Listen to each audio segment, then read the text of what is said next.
Auzubillahiminash-shaytanir-rajim. Bismillahir-rahmanir-rahim. Assalamu alaikum, dear students. As you know, we are dealing with exercise of our chapter Fundamental Units of Life, and today we are going to study some more questions. तो हमारा question जो है that is make a comparison and write down ways in which plant cells are also different from animal cells. तो आज हम plant cells को animal cell से differentiate करना है. क्या क्या डिफरेंस है प्लांट सेल और एनिमल सेल में. तो ये टेबलाइज किया हुआ है, यहाँ पे आप देख सकते हैं. Plant cells have cell wall. सबसे बड़ी बात कि प्लांट सेल्स का सेल वॉल होता है और एनिमल सेल्स का सेल वॉल नहीं होता है. That is animal cells don't have a cell wall. They contain chloroplast, हाँ, green pigment that is present in plant cells, and they don't have chloroplasts. They do not have centriole. Plant cells lack centriole, whereas animal cells there is presence of centriole, and vacuole is large and present in center of the cell. In plant cells जो vacuole होता है वो बड़ा होता है और center of cell में होता है, while as in animal cell vacuole is small. हाँ, in plant cells में nucleus is present in the side of the plant cells. हाँ, न्यूक्लियस जो है वो थोड़ा क्या होता है, साइड में होता है प्लांट सेल्स में, एंड एनिमल सेल्स में nucleus is present in the centre of the animal cell. तो ये था हमारा कंपैरिजन प्लांट सेल में और एनिमल सेल में. तो सबसे बड़ी बात that is cell wall, presence of cell wall and absence of cell wall. Then presence of chloroplast and absence of chloroplast, presence of absence of centriole and presence of centriole, vacuole का size and nucleus की position. हाँ, plant cells में nucleus की जो position होती है that is side wise, and in animal cells nucleus is present in the centre of the animal cell. Next question is how is prokaryotic cell different from eukaryotic cell. Prokaryotic cell किस तरीके से different होता है eukaryotic cell में. पिछले lecture में भी हमने ये डिफरेंशिएट किया. तो यहाँ पे फिर से हम थोड़ा देख लेंगे कि prokaryotic cell is generally smaller in size. हाँ, पहली बात कि साइज़ की बात है. दूसरी बात न्यूक्लियर रीजन जो है that is poorly defined, and the cell organelles are not membrane bound and has a single chromosome. While as eukaryotic cells में क्या होता है, साइज़ उनका बड़ा होता है, न्यूक्लियस वेल डिफाइंड होता है और न्यूक्लियर मेम्ब्रेन्स प्रेजेंट होती हैं और membrane bound cell organelles present होते हैं और क्रोमोसोम्स एक से ज़्यादा हो जाते हैं. इसी तरीके से दूसरा सवाल है हमारे पास, what would happen if the plasma membrane ruptures और ब्रेक्स डाउन. हाँ, अगर प्लाज्मा मेम्ब्रेन जो है वो फट जाएगी, रप्चर हो जाएगी, तो उससे क्या होगा.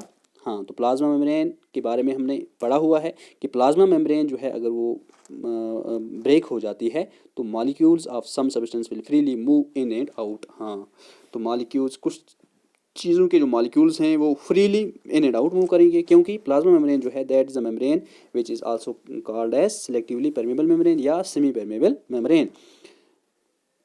What would happen to the life of a cell if there was no Golgi एपरेट्स.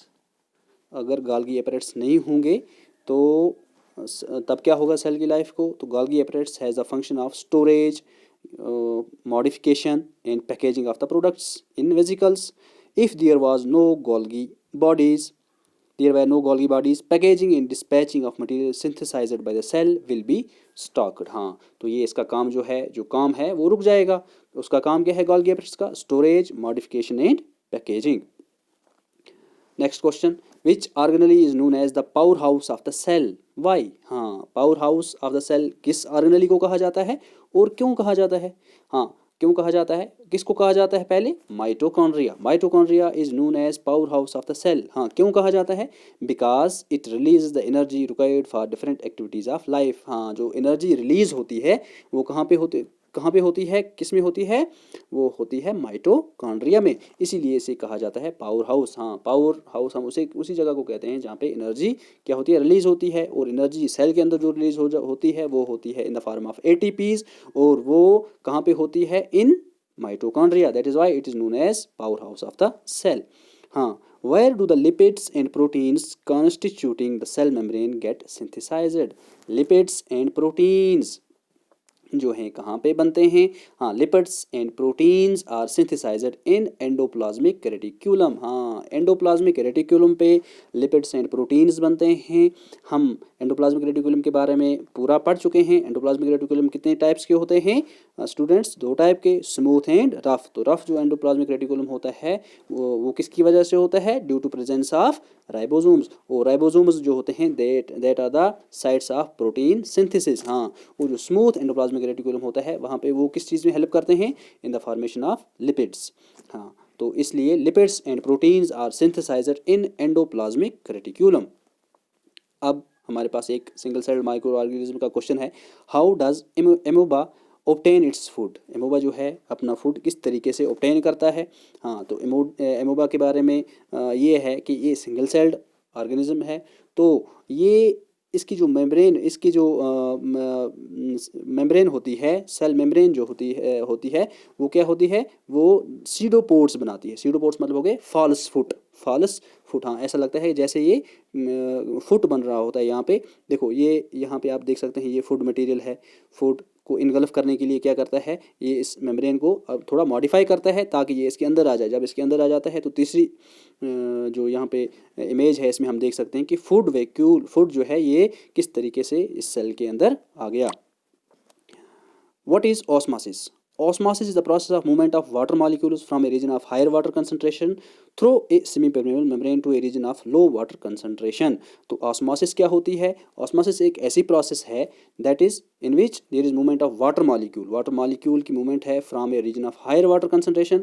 Higher water concentration से, जहाँ पे वाटर ज़्यादा होता है वहाँ से, through a semi permeable membrane to a region of lower water concentration. तो आज के लिए हम 8 सवाल जो हैं इनको हम रिवाइज़ करने की कोशिश करेंगे। तो मिलते हैं एक नए लेक्चर के साथ, तब तक के लिए खुदा हाफिज़।